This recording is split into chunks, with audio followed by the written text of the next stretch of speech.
Kentucky, where I was raised, where the wildlife and mountains call my name. I was born to hunt, I was born to guide, a camouflage on a rifle by my side. Just good old country boys chasing dreams in the Appalachian Mountains, fields and streams. From those white-tailed bucks strutting toms, the bugling elks that are on the run. Where those dreams are made, the trophies is our game. The TLC Outfitters is our name.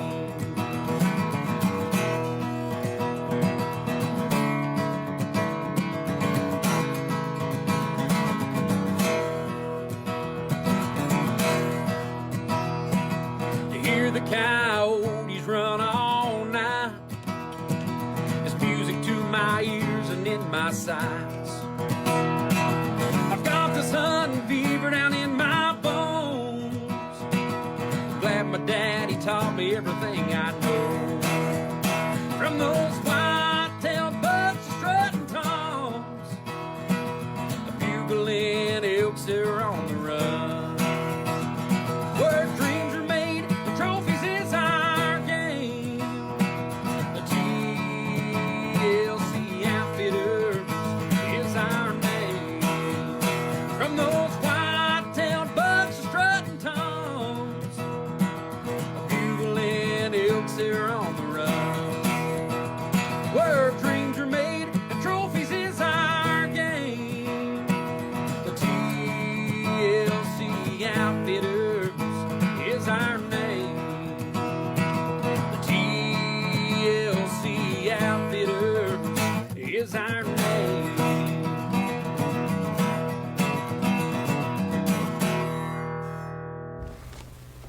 Hey everybody, welcome to TLC Outfitters Live. My name is Trinity Shepherd, and with us tonight is our good friend and one of our very own guides, Dylan Hansford, and we've got a very special guest tonight, definitely making the show look really good. We have Mr. Hudson right here with us. Hudson Hansford. Man, that's a mouthful to say. That is a mouthful.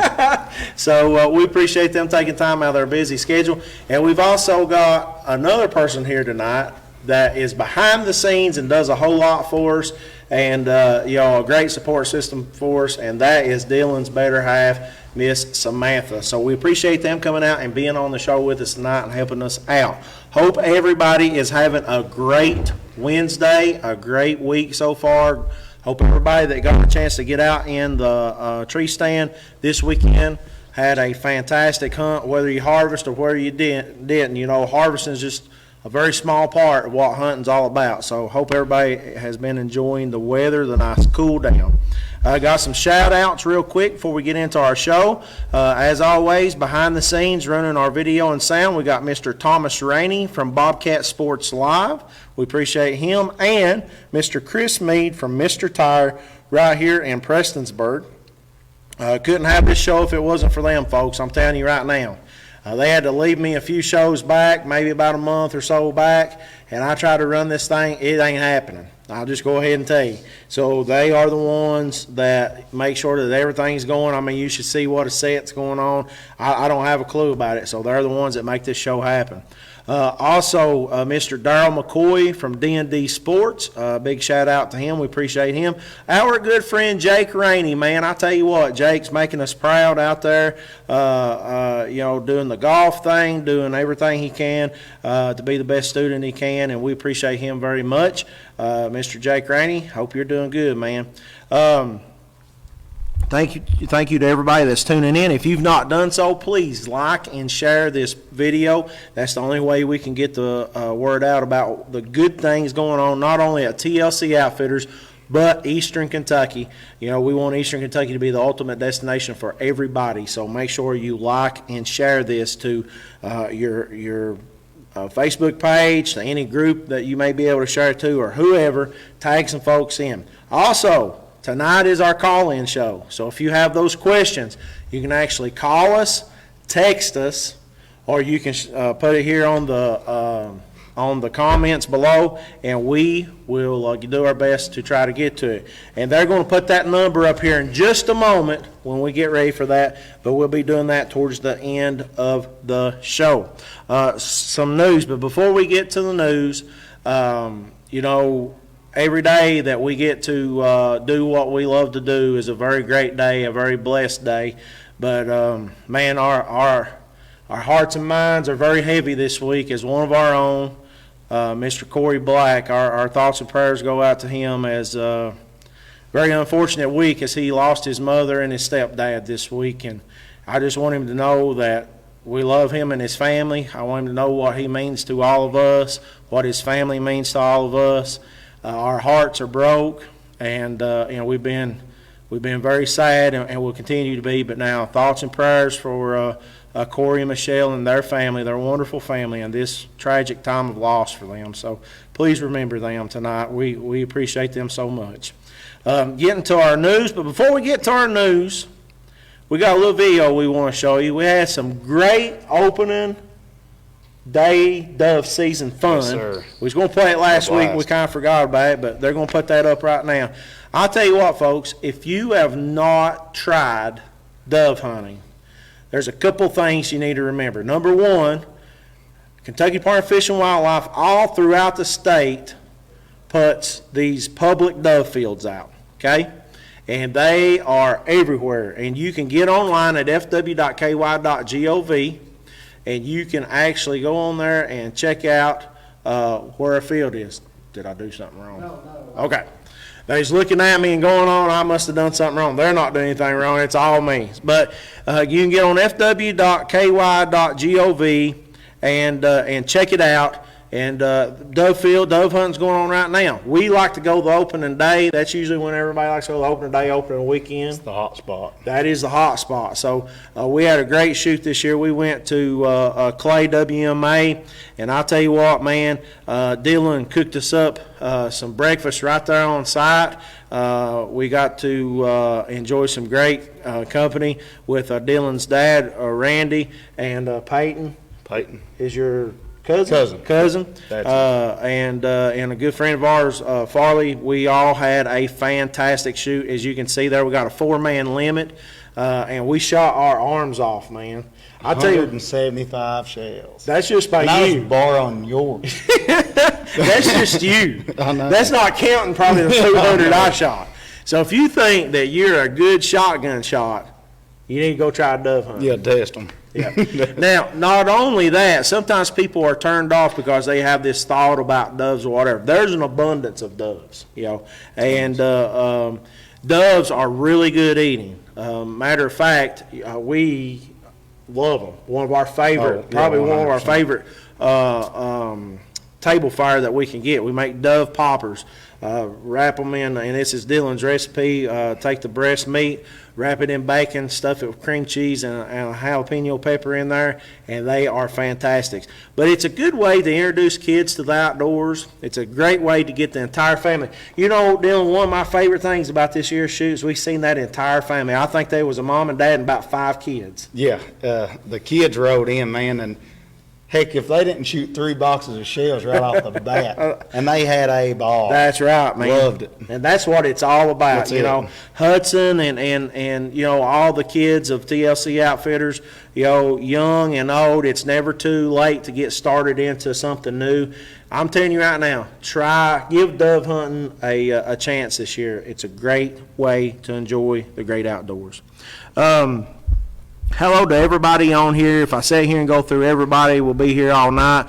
But I see a lot of names on here. I appreciate you all so much for tuning in. We appreciate I see some of our hunters on here. We cannot wait to get in the field with you. Some of our guides, some of my family, of course, our number one fan, my mama, Shirley. Hey, Tim, man, hope you're doing well. And just everybody on here, thank you all very much for tuning in. So real quick before we get into our show, we've got news. elk season's here, folks. We've been talking about it month after month after month. You know, from the start of it this year, right here in the Mountain Arts Center with the elk draw reveal. Yeah. You know, the draw, the units draws. You know, the regulated areas, everything. Elk season is literally 2 days? 2 days. 2 Crazy. days away, man. It's And unreal. it is here opening archery season. And we are very excited as we've got some hunters lined up. I'm most excited about my uncle, man. My uncle, Teddy, Oh, I yeah. tell you what, you know, there's this big story with my dad back in 2013. We got him an elk tag. Of course, they told us he had 1 year to 2 years to live after we found out he had stage 4 lung cancer and stage 4 bone cancer. And he left 3 weeks and 3 days from his diagnosis and so on and so forth. There's a whole huge, beautiful story with that. But now my uncle, his oldest brother, at 71 years old, and I'm telling you what, man, this guy gets around better than I do. Now, that may not be saying much. I can get around a little bit, but this guy gets around good. And I look so forward, man, to that bonding time with my uncle, with my dad's brother. And I know that, you know, my dad will be there in spirit and we'll be thinking about him. So, and, man, you've been helping me out a lot, too. You've been beating the bushes Yes, for him, sir. too. I've been hard at it. Yeah, we appreciate that very much. So I'm looking forward to that. Couple things. You know, it's real easy to get that adrenaline going even before you get to the field, but there's a couple things to remember. Don't forget your license, and don't forget to buy your elk tag and print your hang tag. That hang that tag. hang tag's everything. That's everything. It's got your got your tag number on there that they can do everything by. It looks like a doorknob tag. So if you've already purchased your tag and you don't have that, you have to have the hang tag. Go under your profile. It's all right there printed out. Also, if you got a regulated area, you know, some of those regulated areas, which are special areas with very few people allowed in it, you know, they drew for the regulated areas, and then they were opened up to first come, first serve. Some of those regulated areas require a waiver. Make sure, if you got a regulated area, you go in under your profile, go to elk information, go to where it says regulated areas, click on that. Click on the one that you have and read every word of what's allowed, what's not allowed. Some places don't allow commercial guiding. Some places don't allow tree stands or tree steps, don't allow ATVs, UTVs. Some of them have waivers, some of them don't. Folks, the law don't wink at ignorance. Yeah, and this anymore. year, a lot's different too, as well. That's right. So a lot of those places changed. Yep. So definitely double check. That's if you knew, check twice. That's exactly right. Now, you need to be reading that and make sure you got all the information correct. Also, if you've not downloaded the app yet, download Explorer, like a Ford Explorer or like somebody out exploring. Explorer for ArcGIS. That map program is what the officers and everybody in Fish and Wildlife's going to go from. When you download that, it'll say sign in. You can sign in as a guest or you can create an account. All kinds of maps from all over the place, but you want to search for Kentucky elk maps. It'll pull up. It'll have everything from regulated tracks or sections to restricted sections to public land, whatever. And if you're on that regulated track or you didn't get drawn and you're hunting close to a regulated track, you better have that and you better monitor where you Yes. are. Hunt stand, Onyx, all that, that won't get you anywhere. Yeah, a lot of people come in with Onyx and they see the lines. And if law enforcement sees, say if Onyx shows you on public land and Explorer shows you on private, then you're getting a ticket either That's right. way. So that's the department's app, and keep that on your phone and keep it with you at all times. At all times. If you've not got, and when you're up in these mountains and you go into some low signal area, that works on your battery, okay? Make sure that if you're hunting in an area you don't know very well, make sure you got some battery packs with you. They make solar packs. I got a couple of the solar battery, external battery packs now and everything. You've got to make sure you're on the up and up with laws and regs. Yep. So it's up to you to know that. Hope you already know it. So just a few things. Make you a checklist. Check it twice. Make sure you got everything. Remember, if you've got it in the field, you can use it. If you didn't bring it, you can't. So always take with you, if you even think you may need it, take it with you. Great start to deer season. We love seeing all the deer pics, deer photos, and everything. Be sure to share those with us. Keep those coming. Hasn't there been some giants killed They this have year? been some absolute studs. Unreal. Now, I want to ask you a question. So we talked about, 3 years ago we had EHD, epizootic hemorrhagic disease. Yep. Some people call it blue tongue. We had that massive die-off, around 6,000 deer back then, was what they estimated. But if you take, that's just what was found and reported. If you have an exponential number, if you double that or triple that. So we said back then, as we seen, little deer, giant deer, it doesn't care what kind of deer it is. Exactly. It'll wipe it out. But we said that the genetics that would come back in 3 to 5 years would be staggering. You think we're seeing that? No, definitely. And, I think the big thing on that is when that EHD hits, it kind of kills out a lot of the deer, but you keep a lot of those strong genetics, those deer that are tough and strong. It's God's way of kind of thinning the herd. That's right. That's right. And they get repopulated up, and you're spreading because EHD don't hit does. Right. Like it does hit them, but not like bugs. Like the bugs, yeah. And it thins out a lot of those, and then the ones that are left, they're breeding those does, and it Passing shows on now those genetics. and this year, man. Like on my camera alone, it's unbelievable what I've seen on camera. Oh yeah, we've been looking at some of our other guides' pictures and the studs that they're having on camera. Everybody seems to have big deer on camera, and that's just a true testament. And what we can take from that is that if we will manage our lands responsibly.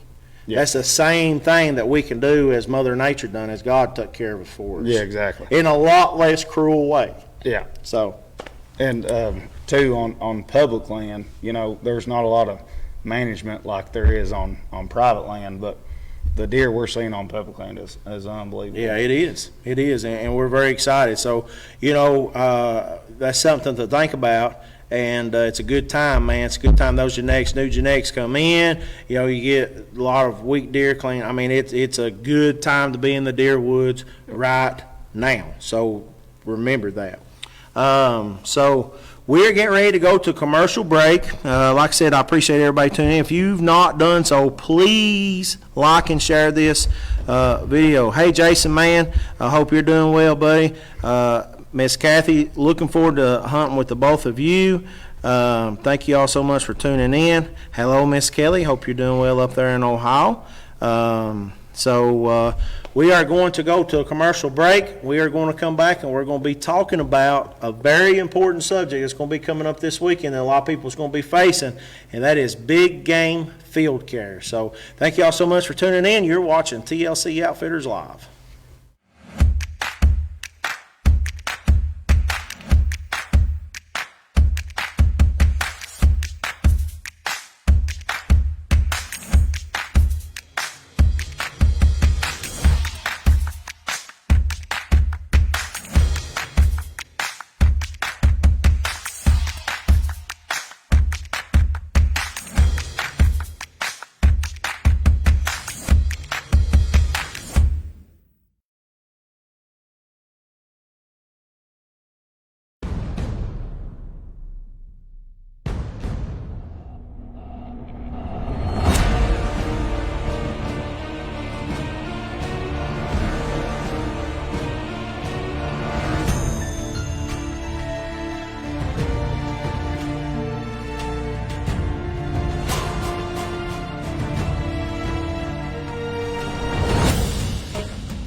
Hey everybody, welcome back to TLC Outfitters Live. We are here at the beautiful and historical Mountain Arts Center in Prestonsburg, Kentucky, our hometown. And we appreciate Mr. Joe Campbell and the city of Prestonsburg, our mayor, Les Stapleton, for allowing us to come into this beautiful facility and have our show. This is our favorite place, man. We love this place. Right. We love to travel and go to all the other places, but as far as a home place, man, this is an awesome place. I cannot wait till we get back to some normal things and start having some shows here at the MAC, more shows. You know, you can log on to the Mountain Arts Center's website and see what they got planned, see what they got going on in the outdoor amphitheater. There's still some stuff going on, so even maybe this weekend. So be sure to check out Mountain Arts Center online. Now, folks, I have to say this. I think the majority of people that's probably going to watch this is going to be all right with it. But you know, if you don't like seeing, you know, maybe processed animals, or you don't like thinking about, you know, field dressing of animals, and I don't know how else to say it, guts, gore, whatever you take it. That ain't how we look at it, but some people might. Viewer discretion is advised. Man, I've always wanted to say that. Viewer discretion is advised. Maybe that's what I should have said when Chris was up here. Maybe we got more viewers. Yeah, the ugliness is deep. I didn't say that. You said that. Oh, that was me. Sorry, Chris. We like to have a big eye time, man. But anyway, you know, I just want to give warning. We are going to show, you know, some of that stuff just for instruction. So I want to give everybody, and I'm sure everybody here, I mean, you're watching a hunting show. Also, check out the number below. If you have a question for us, this is our call-in show. You can call, you can text, or you can type out your question below. We will do our best to try to answer it. And if it gets too technical, we'll get Samantha Hansford off camera right here to answer it for us, and you'll get the real answer. That's right. So we appreciate them being here. Now, want to talk a little bit about Field Dressing 101. Why do we want to do a show? And I have to tell you something. I was blank for a show. I had show block or whatever you want to call it. And Dylan said, man, let's do one. We've done it on everything else. Let's do one on field care. And you know what? It hit me like a ton of bricks, and that was an awesome show idea. I appreciate Dylan very much, you know, for that. And he kind of saved the day. But Field Dressing 101. Now, we are going to actually pop up a diagram here that I want everybody to take a look at. This is actually from Meat Eater, and which is one of my favorite podcast shows and everything. But it's basically how to gut a deer. Now, we're going to be talking about deer, black bear, and elk. That's the three seasons that we got that's either in or coming up.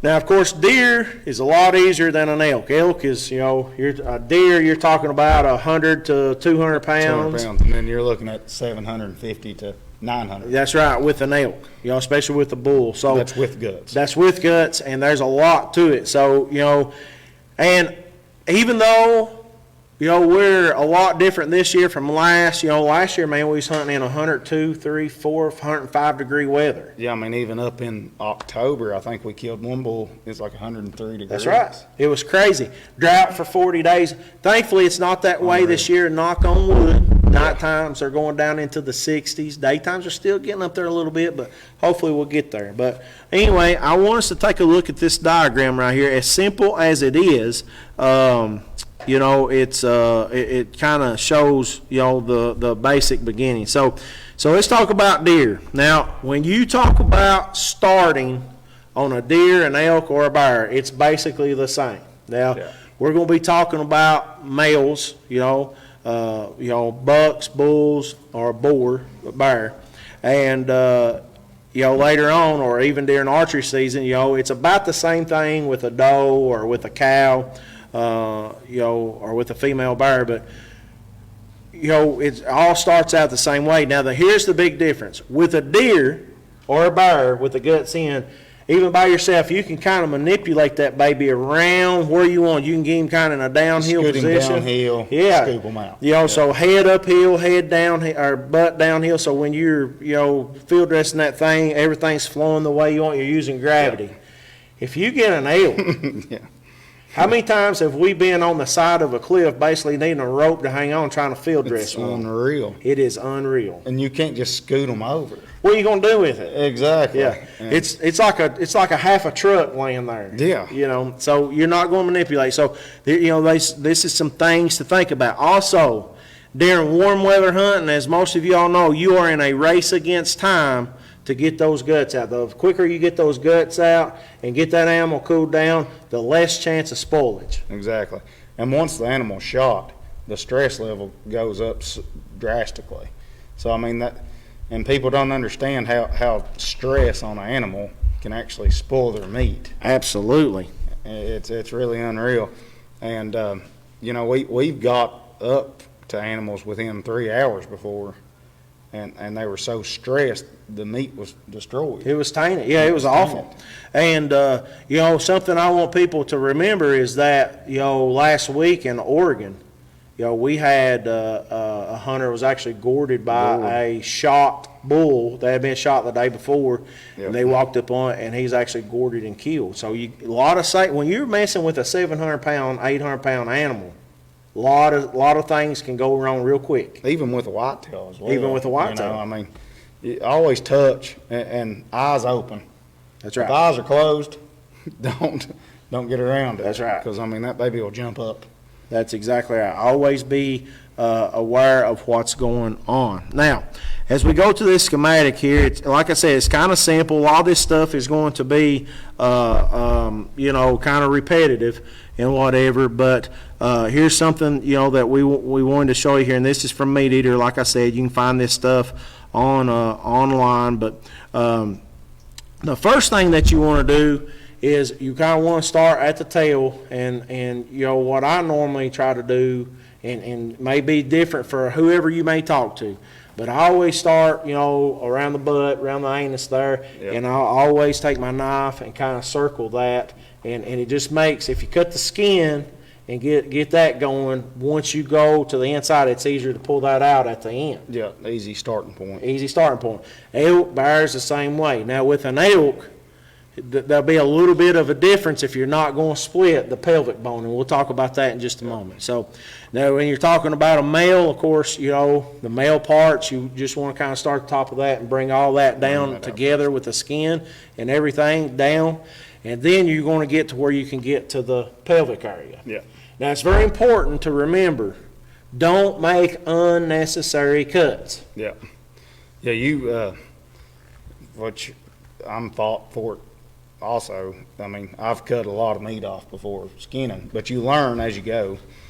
And but I always like to start at the bottom, and I always like to get that pelvic bone apart. That's right. Before I even start forward. That's right. Towards the So ridge. so we've went around, the pelvic cavity around the butt there, and we've got the the male parts skint down. Now we're to where we can get to our pelvic. Now this is where a lot of stuff can go wrong. You can actually, if you puncture that gut, Oh, man. you can taint a lot of meat. Yeah, it's terrible. Yeah. If you puncture a bladder, you can taint a lot of meat. Yep. And if you puncture any of those sexual organs in there, you can taint a lot of meat. Yeah. So you got to be careful with your knife work, not only for safety. And man, these new knives, just like Havlon. The Havlon's unreal. Do you know, there's something people maybe not realize, Havlon knives are made by Havel Medical. Surgical. It's all Surgical, knives. that's right. It's So all if you're going for surgical. surgery, it's the same blade that's cutting Scalpels. That's Yep. exactly right. And man, you talk about something sharp. If you've not checked out Havlon, you need to get over there and check it out. You can find it on our website as well. Now, as you get down to the pelvic bone, you want to take your time and cut your way down, because if you cut too high, those guts are going to come out, and it's going to make it real hard to keep from Yeah, puncturing. you try to hold it down and something else pops up. That's right. So it's kind of like, it's got one pops out, one goes in, and Yeah. so if you just don't cut that. So start at the bottom of the pelvis or towards the butt, work your way up, okay? You'll get down to the bone, and then when you get down to the bone, it's time to decide what you're going to do. If you're looking at this schematic, we are on number 4. Now, on this schematic, it shows ripping the skin all the way up to the sternum before now. I don't do that. I wait till I get that pelvic bone. Yeah, until open. it's busted apart. That's Yeah. right. Now, with a deer, depending on the knife that you carry, depending on what you carry, a deer's pelvis is pretty easy to bust into. You want to be right in the center. So the purpose in splitting that pelvic area is so you can actually get all the intestines out of the anal area there and get that out, because that can spoil. And it also lays the legs down. Yep. So those legs will be kind of rigid and up, and when you cut those tendons in that bone, and it They lays fall it apart. open. Yep. And that helps get rid of some of the heat in the Exactly. meat. But at the same time, once you bust that, if you go and bust the gut bag or something else, that ham on that deer or elk, it's exposed. That's right. So if that stuff, if it gets hit, it's going to roll on it. It's going to taint all that meat. That's exactly right. It's going to taint, and it's not going to be nearly as good if it's good at all. Yeah. Now, we got down to the pelvic. We made a good cut. Right in front of the pelvis, we're working our way from the butt, from the tail to the head. Right in front of the pelvic area. Once you get down to the bone, there is some tendons that you can actually just take the tip of your knife and kind of cut. But this is where you got to be careful. With Havilon, you can touch them. With a Havilon, you can just touch them. If you got a knife that's not sharp, you're pushing real hard, you're going into the gut. That's right. A dull knife in the field is a dangerous It's knife. the worst thing you can have. That's the worst thing you can have. That's how you get cut. That's exactly right. All right, so we've got filleted open, got the hams, got a nice cut. Take your time. Nobody's in a race. Take your time. Also, I'd like to urge for people, you can buy them in Walmart and everywhere now. Get gloves. Oh, yeah. Get gloves. Now, You're our buddy, a fanatic. yes. Now, our buddy Matt Woolwine and Dylan Hansford and some of these other boys think that they, it's kind of like old days where they got something to prove. They want to come out there all painted up in their harvest blood and take a bite of raw heart or something. I'm not about that life. No. When I go in, I have shoulder length gloves. And matter of fact, my good friends on here, Kathy and Mike Williamson, usually sends me some AI gloves every year because they know how I am. All the way up to the shoulder. And for y'all that don't know what AI gloves, that's artificial insemination gloves for cattle. And then I put on a pair of latex gloves. So now I'm protected because I'm about to go shoulder deep in the cavity of this elk to get the upper guts out. But we'll talk about that in just a minute. So I really urge you. And they got these nice little packs you can buy at Walmart now. It's got the whole kit in there, man. Full thing. Full thing. No need in getting that blood all over you unless you got something to prove, war paint or something. I don't know. Anyway. I do the war paint. I heard that. Now you're down to the pelvic. With a deer, some of the knives, or some of y'all carry small saws, small saw or a knife can actually split that pelvis on a deer. Yeah, but now them saws on elk, they don't do as well as like a hatchet. That's right. We get ready to get to that. Them babies won't touch it. That's exactly right. Now with a deer, say you're in a situation, it's late at night, you're eating, hunting, it's whatever. You actually don't have to split that pelvis if you don't want to, if you're in a bad spot. You can actually take your knife and when you started the process going around the butt, once you get in there, you can actually pull that intestine out through the front. You cannot an elk. You're not going to pull one out of an elk. It's impossible. It's impossible. We've tried. That's right. So I don't care what it is. I like to split. Now, in my pack, I am going to be carrying a Gerber pack hatchet and a hammer. I got a fist car. There you go. Maybe stay sharp and they're light. But yeah, that hatchet's everything. Yep. You need a little small hatchet. I don't care if you're deer hunting, especially for elk. Split that pelvic bone. All right. Once you get that pelvic bone split, now on an elk you have to split it. You have to have a hatchet. Now some of those guys will tell you that you gotta, I've never seen a saw yet to do it. You're there all day trying to do it. Pack your hatchet, and instead of sitting there hacking a bunch of meat, I always carry a hammer, it's a little small hammer with me, and I lay that hatchet down on the pelvic bone, and I just tap it, and I split that pelvic, and it's a nice, neat cut. And once you split it, those hams or those legs will go open. Now we're moving on. This would be, I guess, backing up to kind of number 3 there on our diagram there. Now you got to make that cut from the pelvis to the sternum. Now this is where you get in a lot of trouble. This is where you split the gut. Yep. And I'll tell you what, man, there's no fresher scent in the woods than be standing over a big 800-pound bull elk and puncture that gut and all that steamy niceness just coming up in your face. It breaks a lot of hunters. It does. It does. We've seen a lot of them go to their knees. Oh, yeah. Quick. So there's a couple things that you can do to prevent this. Number one, a good gut hook will help a lot, especially with deer.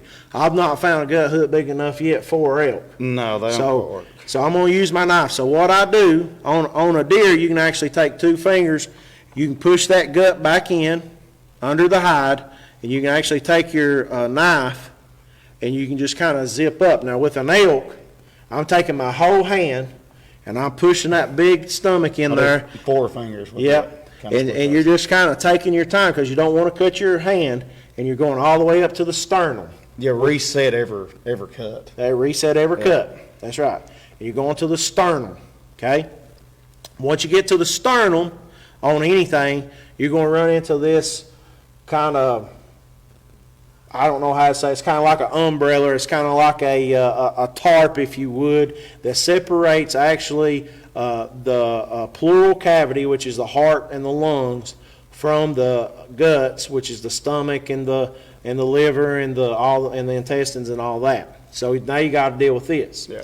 So now what you're going to do is you got to take your knife and you got to cut. Now we've moved all the way down to diagram number 6. What you want to do, you're all the way up to the sternum. You got it ripped up, the skin up. Now you got to go around that diaphragm. Basically, that diaphragm is what helps them breathe. Yeah. But you got to go around that, and that's going to just be a membrane. Now on a deer, it's real easy to punch through and pull out. Yeah. An elk, No. not happening. I mean, the gut's the size of us. That's right. So, That's right. I could stick Dylan in an elk, and you wouldn't even be able to tell that he's in. yeah, I there. had pictures That's of right. me inside of an elk. That's right. I mean, waist deep, blood, no shirt, just ripping away. And, Yeah. and them things it's unreal. You're not going to win that battle without some smart cuts. Exactly. Yeah. Now, you cut the diaphragm, okay? Expose the pleural cavity.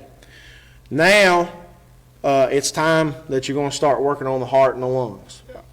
On a deer, once again, you can see everything pretty good. Mm-hmm. And you're going to reach up in the cavity.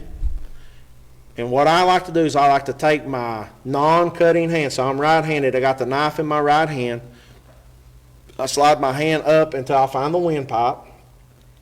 And I go up above my hand and I make that cut slowly of that windpipe. Yeah, cut that off. Cut that in two, and then you can actually, take your fingers, grab the windpipe, and you can pull, and all of that comes out in one piece, nice and clean. All the blood and everything comes out, and you just roll it out, and it's all done. Which with elk now, once you cut that windpipe, there is still some connecting Tissue. there you have to wring out. Yeah. Deer, you can pretty much cut that windpipe and pull it out. That's But right. now, the elk, it's quite It's a bit pretty different. tough. It is. Yeah. It's very So when you're pulling, remember, you want to conserve as much energy because the real work has not begun yet, especially if you're in a No. bad area. Yeah. Yeah. So you just, be careful not to puncture the intestines. Be careful not to puncture the stomach. And you want to pull all that out. If you have to make cuts as you go, that's fine. As you get down to where you split that pelvic area, you have to be real careful because the sharp edges of that pelvis can cut that stuff. Oh, but yeah. but you want to roll that out. Now, here's some things to remember. Things that can destroy a cape, especially if it's an animal that you're going to have taxidermy. Mm-hmm. Water, dirt, and blood. Blood being the worst. Blood's the worst. Yeah. Blood can destroy a cape and cause it to slip. And what am I talking about? If you waller that hide in blood and not careful with it, get it all soaked up, it's going to destroy that hide. Oh, 100%. Yeah. So you got to be careful with that. And if you take your time instead of going in there fighting fire, and if you work smarter, not harder, you're going to come out a lot better and with a lot more energy because these elk, especially the elk, are going to wear you out. Oh, yeah. So, once you get all that out, there's actually, believe it or not, there's some good cuts of meat in what you just pulled out of that animal. the heart. The heart's the big thing. That's right. A lot of people love the heart. Yep. I haven't ever eaten. I'll tell you what, the heart, I love the heart. You got to know how to fix it. You know, when we were in Canada, I was with, and Bill Carmen was on the show. I was with Bill Carmen and Randy Waterhouse. We went up there, and we actually fixed some bear heart, and it was really good. You know, people might be thinking, ooh, heart. It's just a muscle, It you is. know. Whereas, you know, you got muscle, you know, with all the cuts of meat that's basically what you're eating. The heart is just a muscle as well. Yeah, you have one of the strongest muscles that isn't tough like That's right. the remaining muscles. That's exactly right. Now, the liver also, you know, the liver is another good cut. I do like liver. I do like liver too, man. And if you like things like beef liver or pork liver or chicken liver, deer and elk liver is phenomenal, and there's a lot of it, especially with an elk. Yeah, definitely. And that's a big thing too. You see so many gut piles along the way, especially guiding. Yep. You see a lot of gut piles, and you see the heart and a lot of stuff left over that's such good eating. Oh, great They eating. just leave it for the yolks. That's You right. know? That is exactly right. So, you know, if you know that you like, you know, if you know, I think beef liver to myself is like steak. People think I'm weird all the time, make fun of me. I'm like, I'd rather have beef liver or steak. But beef liver and onions, if you like that type of stuff, make sure in your backpack or in your pack, you bring a couple of Walmart bags, or you bring a couple of Ziploc bags or something to put that heart or at least a piece of that liver in. You always like to separate that because, like you said earlier, say you make that gut shot or something, and that stuff's in there. You need to clean that off right then and then separate that out. That's 'Cause exactly that right. stuff will taint just as quick as the meat will. That's exactly right. So, you know, we've kind of gone through field dressing 101. Chris, have we had any questions yet? What we got? Where's your microphone?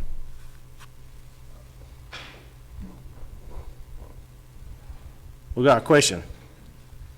If you're going to be buying new field dressing tools, what would be the main one you would make an investment in and not go the cheap route? I'm going to let you answer that now. I'm going to back them up.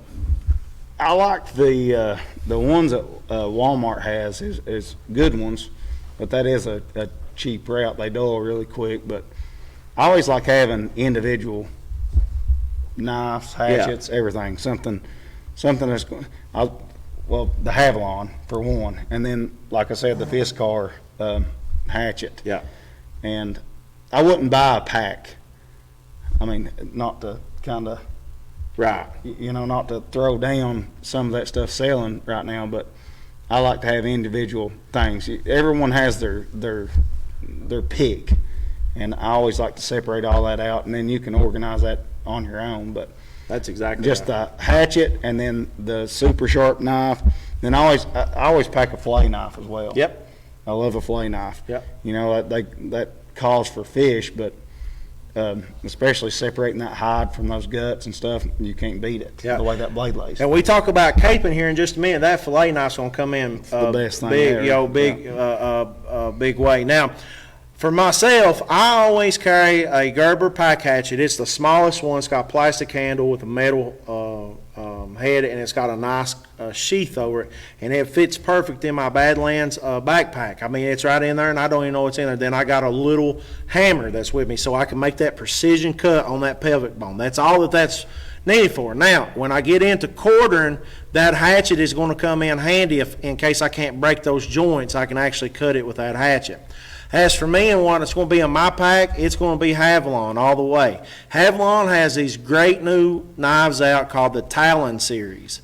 If you've not seen them, they are phenomenal. You basically have a sheath. I had one on here last week. You have a sheath with an extra large handle, and you got 5 or 6 different blades. In essence, 5 or 6 different knives. Yeah. You got a straight blade, you got a boning knife, you got a gut hook, you got that fillet knife, you got everything you need. And within the push of a button, you pop one off and pop a new one on. Yeah, they're all replaceable. They're all replaceable. And it's like brand new.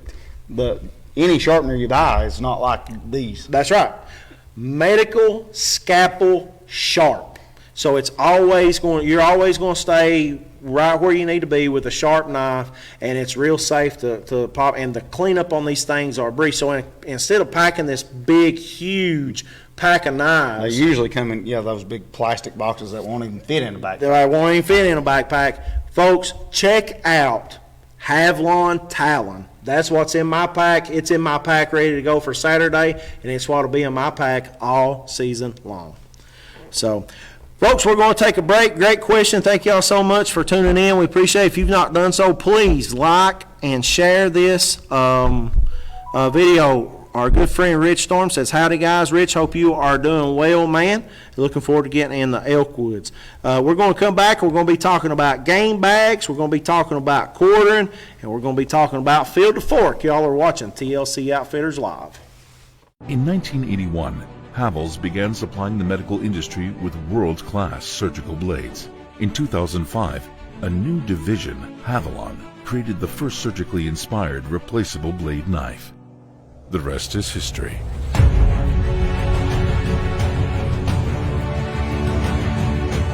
First of its kind, preferred by professional guides, leader in quality and innovation.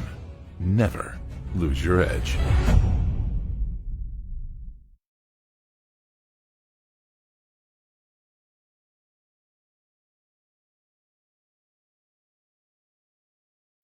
Tinsley Custom Wildlife, formerly Central Kentucky Taxidermy, is located in Anderson County, Kentucky, in the heart of the bluegrass, and is surrounded by some of the best hunting opportunities in the southeastern United States. Wildlife is abundant in Kentucky, and there's a great diversity of game to hunt. Elk, white-tailed deer, black bear, predators, waterfowl, as well as many others. The variety of local species in Kentucky provides owner Justin Tinsley with a great opportunity to excel in the art of taxidermy. Also an avid hunter, Justin understands the sportsman's expectations with taxidermy as he prides himself in providing this to each and every customer. Tinsley Custom Wildlife is the only USDA fully certified taxidermy facility in the state of Kentucky. Once your hunt of a lifetime is complete, allow Tinsley Custom Wildlife's award-winning taxidermy to make your trophy into a masterpiece. Give us a call today at 502-680-1022, or you can check us out on the web at centralkytaxidermy.com and at Facebook at Tinsley Custom Wildlife. Hey folks, welcome back to TLC Outfitters Live right here in beautiful Prestonsburg, Kentucky at the Mountain Arts Center. Man, we are so thankful to be here. Love it at this place. I got my good friend and guide Dylan Hansford here with us. His family is here, Hudson and Samantha. We appreciate them. If you're not done so, please like and share this post. Now we had this is our call-in show, so if you have a question, you can call the number below, text it, or you can send it in the comments. Now we got a question about a subject we're going to talk about briefly coming up here, and that's about game bags. What's the question, Chris? This is another one. This question is, if you are hunting by yourself, what is your recommendations on gutting and processing an elk in the field besides the sharp knives and a hatchet? What other recommendations do you have? That's Mark from Winchester. You want to answer? Game bags. Yeah. Game bags are everything. I mean, when you're by yourself, it's tough alone. Yeah. But, I mean, game bags are really everything. But once you process everything and get it in the game bags, make sure you get it back, cool ice. That's right. Coolers and ice. And a lot of people don't bring coolers. If you're alone, and I ain't talking, one cooler. No. I'm talking multiple. That's exactly right. Put your clothes in your truck and leave the bed full of every cooler you can put in there. Yeah, and for an elk. Yeah, for an elk. Yeah. And but the game bags, you can always take it back and clean that meat, pull it out of the game bag, all that, and and that's you can always go back and clean it up, and then get that thing on ice ASAP, and your processor will fix the rest. Oh yeah. Hudson come in, man, he's a good help in the field too, bro. I tell you what, we're glad to have him on the show. This, folks, is what it's all about.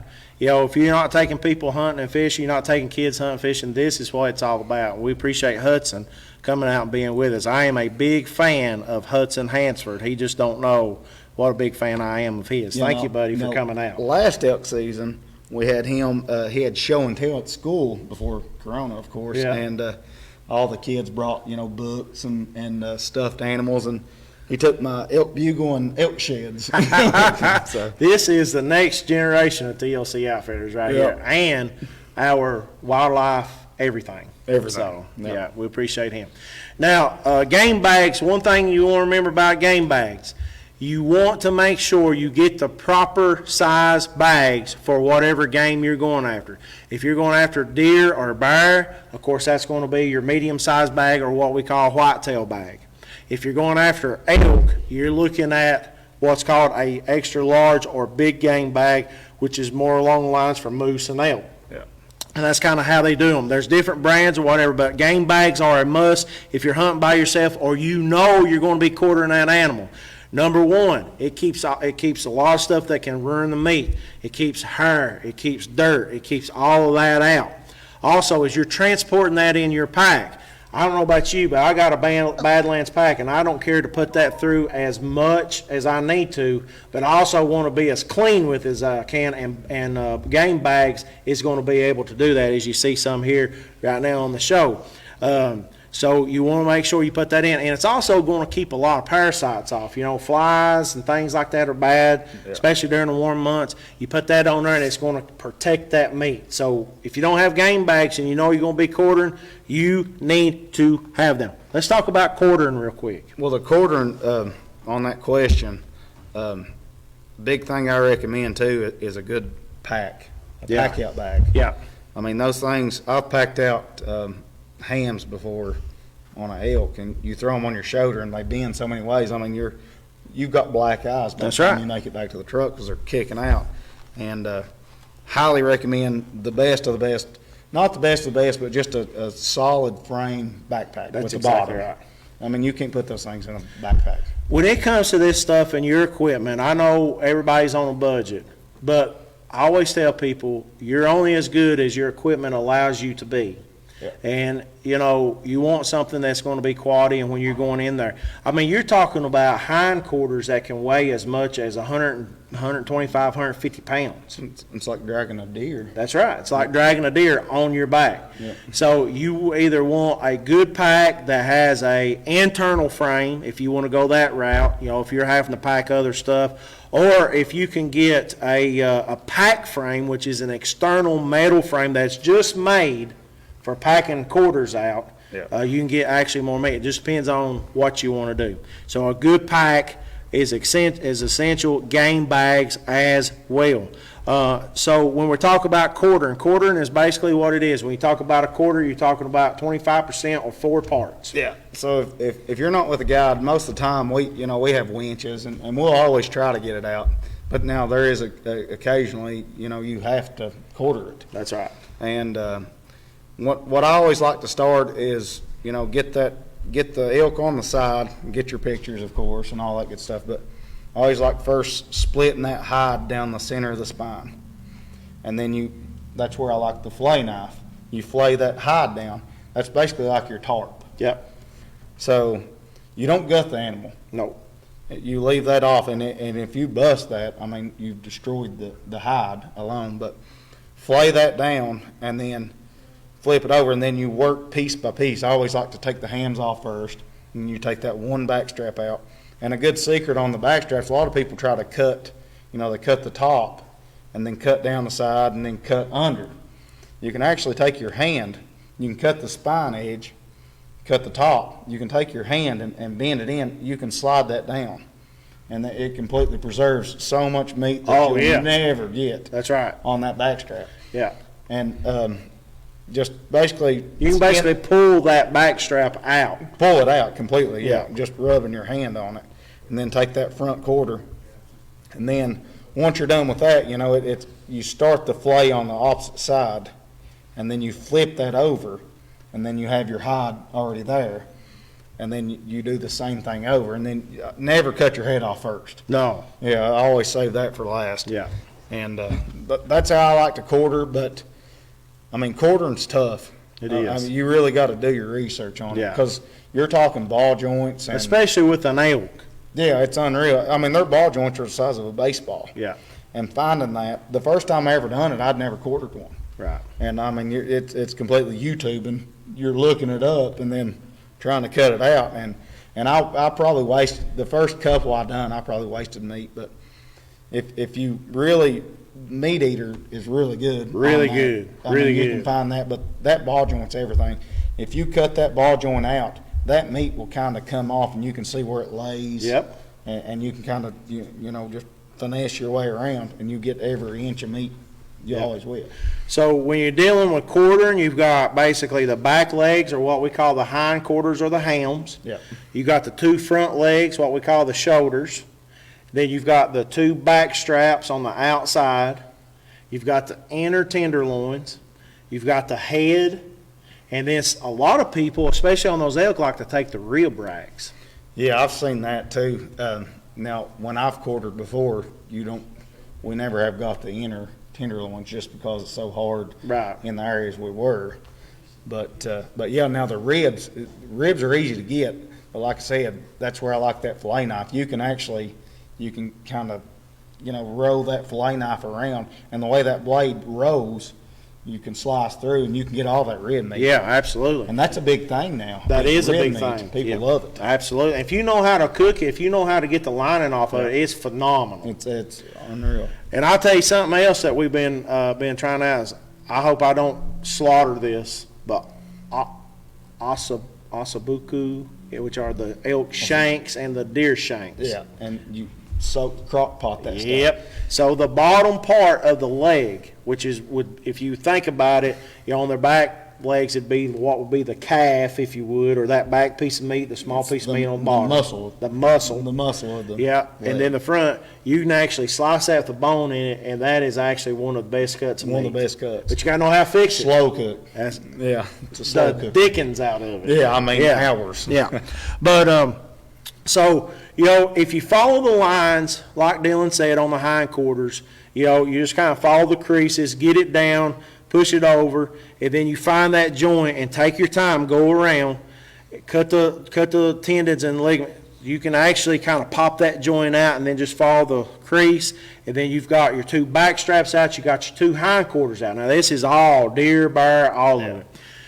Shoulders are the same way. Follow the crease from the bottom, just follow it down, and that scapula or that shoulder blade just kind of lays on there. And then once you get it down, you can just roll it out. It's two real easy, good cuts. You got the inner, and then you want to, if you're going to mount this animal, if you're going to do a shoulder mount, you want to cut that hide. You don't want to pack all that hide out, but you want to cut that hide back about mid rib cage. Yeah, I like taking it back just behind the rib cage, just in case there's any bad spots. That's right. Blood, quartering. If you make that bad spot, because the majority of the time you're cutting the elk at night. Yeah, It's dark. You are. And you never see it. Now, depending on where you're at, if you're out west, you may have to cape that thing out. Now, in Kentucky, we don't have to do that. So we pack head and all out. And that's a pretty good haul with all that hide, Yeah. that skull and everything. Now, once you got all that out, once you got what hide you got, if you want the inner loins, now I'm going to tell you something, I'm going for my inner loins. Oh yeah, that's one of the best. That's the prime rib. Yeah, two ways to do it. You either have to gut that thing, go in from the side so you don't have to split the pelvis, but you just slice it just like you would a gut job, reach around.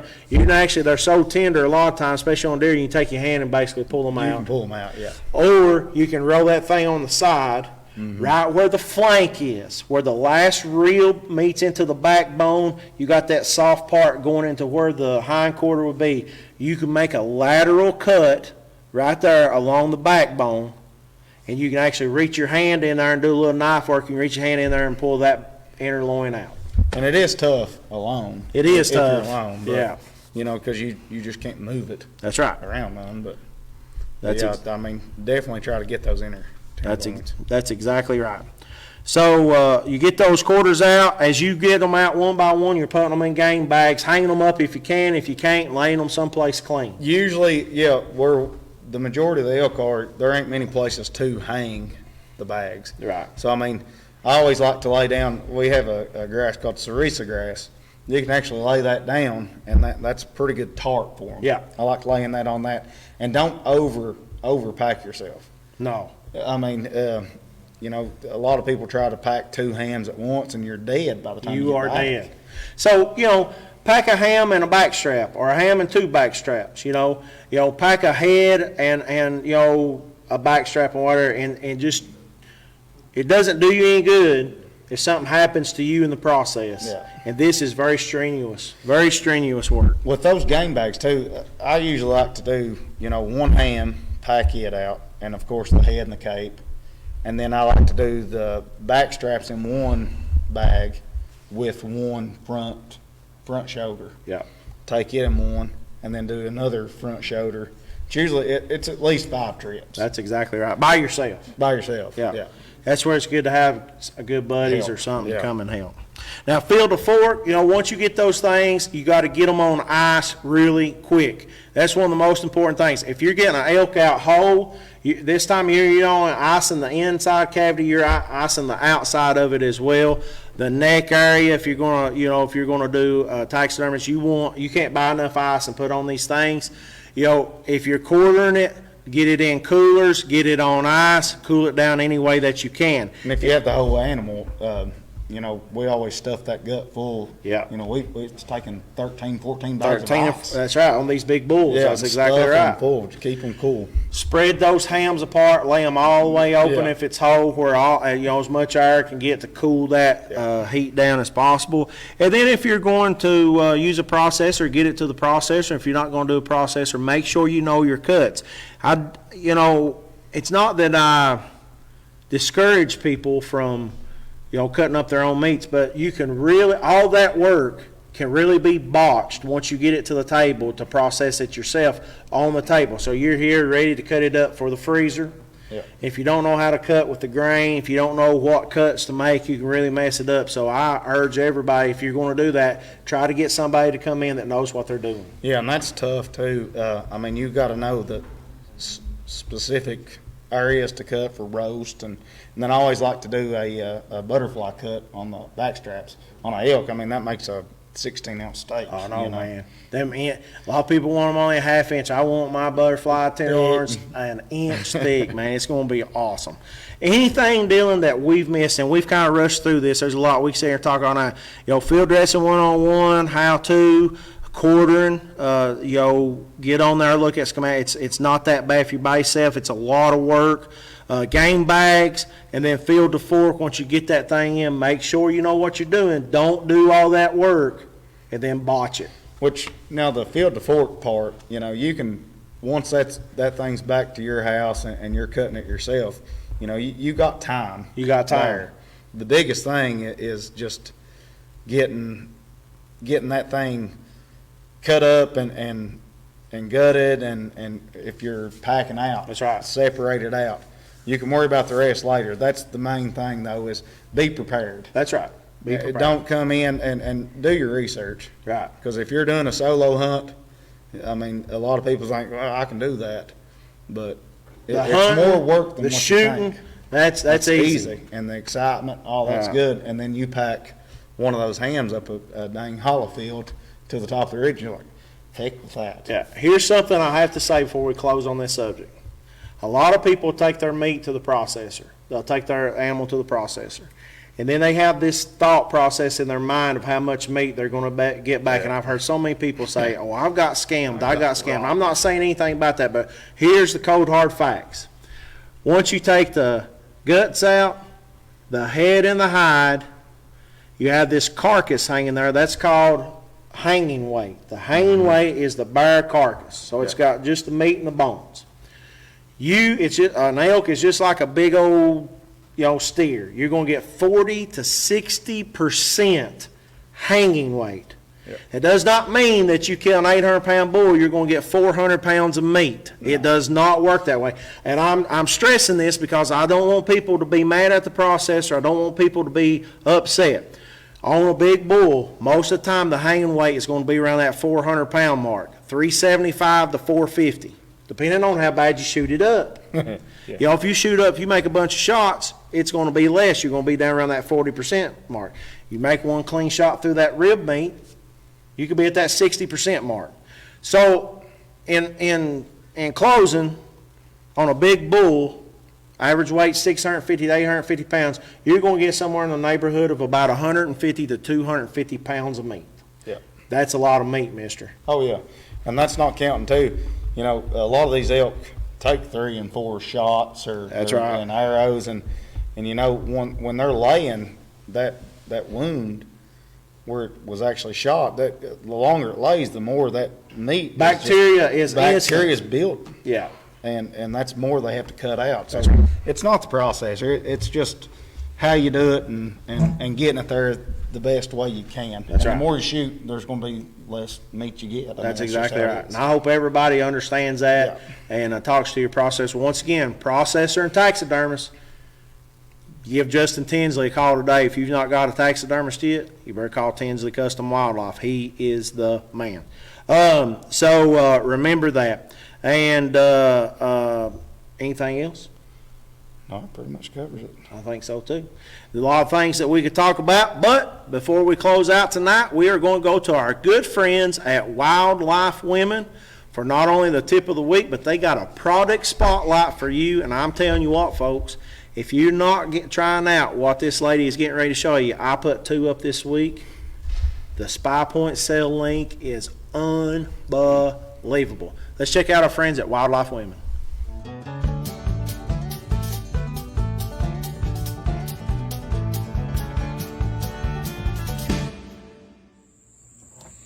So in one of my previous videos when I was talking about Spy Point trail cameras, I did mention that this product was on its way to me and I finally got it. This is the Cell Link by Spy Point, and basically what this apparatus does is turns any of your old regular trail cameras into a cellular trail cam.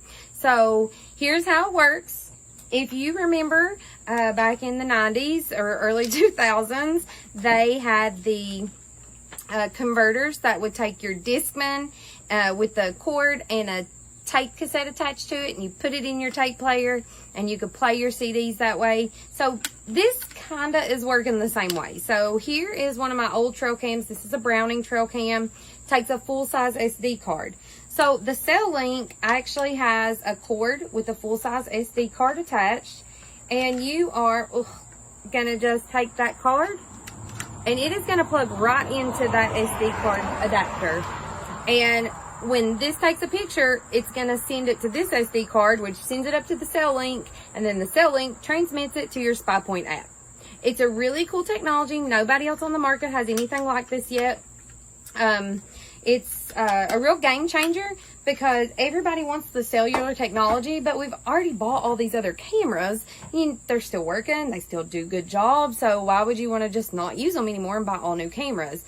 This, for $59.99, turns all of your other cameras into cellular cameras. Now, more about the Cell Link. So the Cell Link does require its own mini SD card. Spy Point sells these specifically, their brand, with the right specifications. You can order offline, or you can use any Class 10 SD card that you have, as long as it's less than 32 gigs. It does run on 8 AA batteries, or you have the option to run it off of, off of 12 volt power here. It has lights for your signal strength as well as your status, and that is told right here. It gives you all the directions right on the product, so you don't have to worry about taking a bunch of packaging into the woods when you go to set it up. So once you have your Cell Link set up, you're going to download the Spy Point app and register it just like you would a Spy Point camera. And then at that point, as soon as it takes a picture, it's sending it your way. So again, the Cell Link retails for $59.99. You can pick one up at any of your Bass Pro Cabela's retailers or anywhere that carries SpyPoint Point cameras. This is such a game changer, guys, and I'm super excited to get this set up this evening, and hopefully start getting some good pictures of some deer that I have coming in. But yeah, I mean, it's pretty self-explanatory. If you ever use one of those cassette adapters, then you totally are going to understand the technology behind the Cell Link. It is really going to save you some money if you've got some great cameras laying around, but you really want that cellular advantage. So it's pretty cool. You can head on over to spypoint.com, read all the specs and all the reviews on this product there, and go ahead and order you one while you're there. I hope everybody's having a fun and safe bow season so far. As for me, I'm still on restrictions from a little surgery that I had. I have about 3 more weeks before I think they're going to release me to get back at it. But until then, I'm rooting everybody on. I'm loving all the deer pictures that we're seeing on social media. And I'm really excited to get back at it for myself. So, happy hunting. Stay safe. Don't forget your lifeline if you're tree stand hunting. And check out wildlifewomen.com for all of our crazy shenanigans we have going on over there.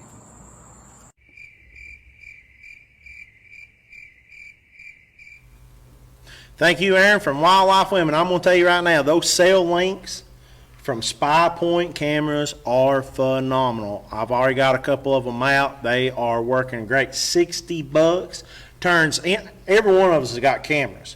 I don't care from a Tasco to a Cuddy back to what you have. Man, it is awesome, and it is slick, and it is cheap. It's like $15 a month for unlimited pictures. It's great. I love it. SpyPoint, Cell Link, check them out. We just want to say good luck to everybody coming up on elk season. This weekend starts a 4-week grind. We got 2 weeks of archery season, and then we got the 2 rifle bull seasons coming in. It's going to be a big grind.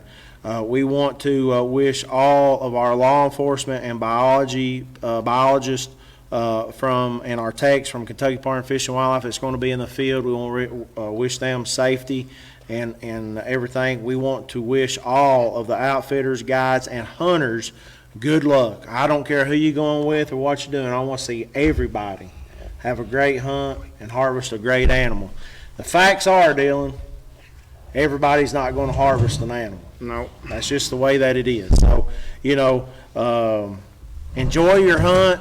Don't focus on the harvest so much. Enjoy the hunt, and you're going to have a good time. And enjoy what God has given us, As the Bible says, if you want to know the Creator, look at the creation. And these elk are absolutely amazing. It's unreal. So, and if you got drawn for an elk hunt, you got drawn for the hunt of a lifetime. Check us out on www.tlcoutfitters.com for apparel, for hunts, for Havalon knives, for a lot of other things coming up. If you are interested in booking a guided muskie fishing trip for this fall and winter, give us a call, send us a message. We're going to be having those up real soon. We are excited about Ben Maynard and our muskie fishing guide service, man. It is going to be awesome. Yeah, it's going to be fun. So I can't wait. I'm thinking about being his first client. I'm wanting one. Yeah. I am too. So Ben knows his stuff. Ben knows his stuff. 15 years hardened, son. I'm telling you right now, he is phenomenal. We are very lucky to have Ben Maynard, and we're looking forward to our muskie guiding division. Man, what you got? Anything in closing? Man, just excited, and I hope everyone's prepared, and they got some information off this, and I hope you come prepared if you're not guided or whatever you're doing solo. Be ready, and it's a hunt of a lifetime, but, when the shooting's done, the pictures are done, work begins. So, man, we've tried to give everybody everything they need for this elk season. We've talked about photos. We've talked about field care. We've talked about processing. We've talked about taxidermy. We've talked about actual calling. We've talked about actual hunting. We've talked about archery hunting. We've talked about a little bit of everything, and I hope somehow, some way, something we've said has helped a hunter. I hope so. So, and I want we need some response. Yes. On if it did help them. Yeah. If anything we said has helped you, let us know. Send us pictures. Post it to TLC Outfitters. Yep. We want to see those photos. Yeah, we don't care if you hunted with us. That's or not. right. We want to see it. I don't care who you hunted with. We want everybody to be successful. Man, thank you. I want sir. to thank Hudson, which is a perfect example of what every little boy and little girl should be, even though he's not a little girl, but he is a true outdoors person, man. 100%. He loves outdoors, and he's really an example to all kids. Yep, definitely. And we're thankful to have him on the show tonight, and I tell you what, man, What little he showed up. that's all right, man. camera shy. He's my hero. And we appreciate Miss Samantha. You know, there's a lot of people behind the scenes and everything, so we appreciate them. I want to say a huge thank you to Thomas Rainey and Chris Meade for all they do for the show, and also to Darryl McCoy. And last but not least, thank you to Joe Campbell, Mountain Arts Center, City of Prestonsburg, City of Pikeville, City of Paintsville. We love this area. We love our state. And just good luck to all this weekend. Stay safe. Say your prayers. Respect the resource. Respect each other. And we'll see you back here next week on TLC Outfitters Live. Thank you all very much.